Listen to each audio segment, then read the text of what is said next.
জিজ্ঞেস করেছিলে না আমরা আমাদের সাত রাজাকে এত বেশি কেন ভালোবাসি?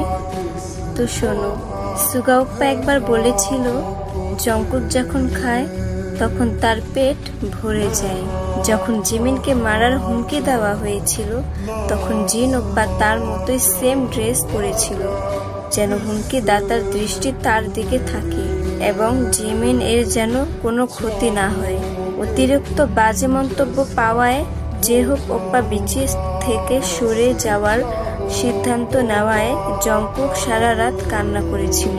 13 বছরে ঘর ছেড়ে আসা জংকুককে আগলে রেখেছিল বলে জিন ওপ্পা এখন তার কাছে প্রিয় মামা বার্ড।